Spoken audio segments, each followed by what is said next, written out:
Assalamualaikum warahmatullahi wabarakatuh. Saya Erina Yustika dengan NPM 1711070097, mahasiswa dari Prodi Pendidikan Islam Anak Usia Dini Universitas Islam Negeri Raden Intan Lampung 2017. Di sini saya akan mempresentasikan tentang karakteristik pengembangan spiritual anak usia dini dengan mata kuliah Pengembangan Moral dan Spiritual Anak Usia Dini, dosen pengampu Ibu Gustiana MPD. Akan menjelaskan ciri-ciri kecerdasan spiritual anak usia dini. Ciri-ciri seorang yang memiliki kecerdasan spiritual, dia orang yang cerdas, yang memiliki tujuan dan makna hidup, diantaranya zikir dan doa. Zikir pada hakikatnya adalah semacam latihan untuk mendekatkan diri kepada Allah dan memiliki tujuan untuk mencapai kesadaran langsung akan eksistensi Allah. Yang kedua, bertakwa kepada Allah. Takwa itu sendiri adalah pelaksanaan dari iman dan amal soleh dalam bentuk memelihara hubungan dengan Tuhan. Selanjutnya, ciri-ciri muslim pada anak dapat disimpulkan menjadi 11 karakter. Yang pertama, memiliki keimanan yang benar dan mampu melaksanakan rukun Islam. Yang kedua, menjunjung tinggi akhlak mulia. Yang ketiga, mengutamakan perbaikan dan kemajuan demi keselamatan umum. Yang keempat, mengambil jalan tengah dan tidak melebih-lebihkan. Selanjutnya ada bersikap adil dan merealisasikan hak dan kewajiban secara proporsional. Yang keenam, ada toleran terhadap permasalahan yang bersifat ikhtilaf. Selanjutnya, tidak bersikap diskriminatif terhadap sesama. Terus mampu menggunakan dialog sebagai jalan penyelesaian masalah. Terus ada dinamis dan inovatif untuk menjawab tuntunan kemajuan dan keselamatan umum. Selanjutnya ada dapat membedakan perbuatan baik dan benar dengan perbuatan salah dan jahat. Yang terakhir ada menerima warisan tradisi Islam. Selanjutnya ada aspek spiritual kaitannya dengan aspek lain. Aspek spiritual atau agama kaitannya dengan aspek lain antara agama, emosional, moral, dan sosial, yaitu dengan adanya aturan-aturan dalam agama itu, maka manusia dapat mengetahui, memahami, serta merealisasikan aturan-aturan yang ada di dalam agama tersebut.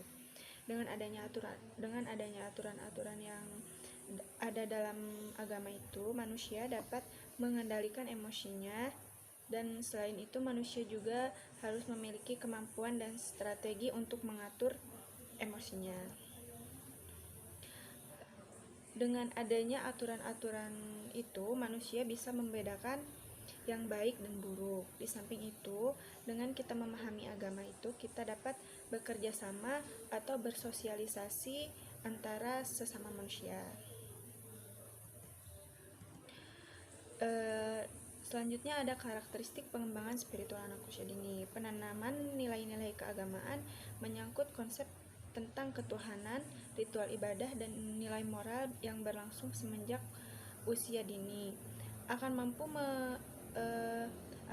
mengakar secara kuat dan membawa dampak yang signifikan pada diri seseorang sepanjang hidupnya. Hal ini dikarenakan pada masa ini anak belum mempunyai kemampuan menolak ataupun menyetujui setiap pengetahuan yang didapatnya. Selanjutnya ada tahapan-tahapan perkembangan keagamaan pada anak.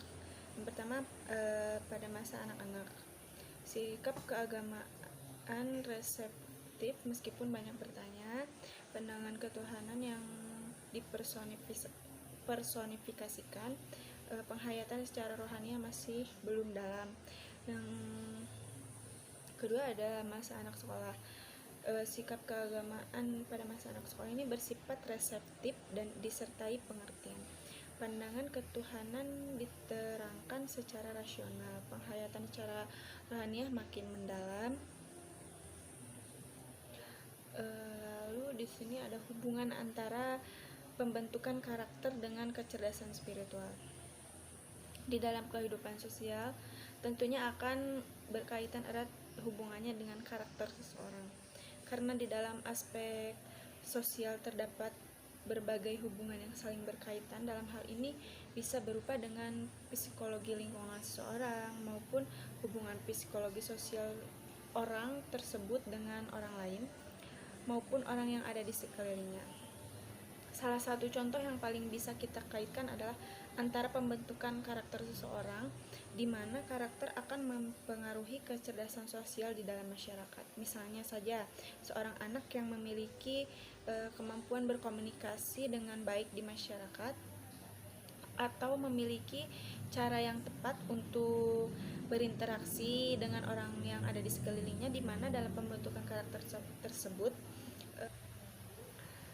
selanjutnya di antara hubungan pembentukan karakter dengan kecerdasan spiritual yaitu ada 12. Yang pertama, cara seseorang dalam memecahkan masalah. Yang kedua, hubungan manusia dengan lingkungan. Yang ketiga, dasar kecerdasan yang penting. Yang keempat, gambaran kecerdasan seseorang. Yang kelima, prinsip dalam kehidupan. Yang keenam, sebagai dasar pembentukan spiritual. Yang ketujuh, pemahaman agama yang pertama.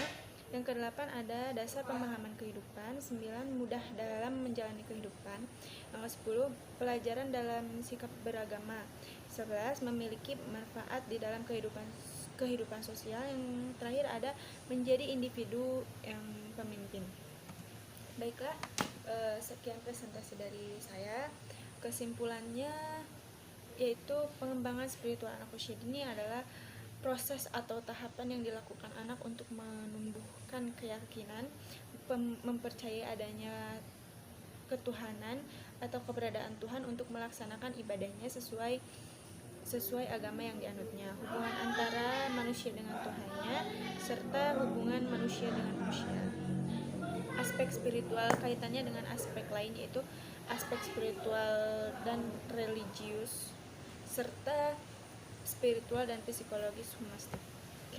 Karakteristik pengembangan anak usia dini itu sendiri yaitu masa anak-anak dengan sikap keagamaan reseptif meskipun banyak bertanya, pandangan ketuhanan yang dipersonifikasikan, penghayatan secara rohani masih belum dalam.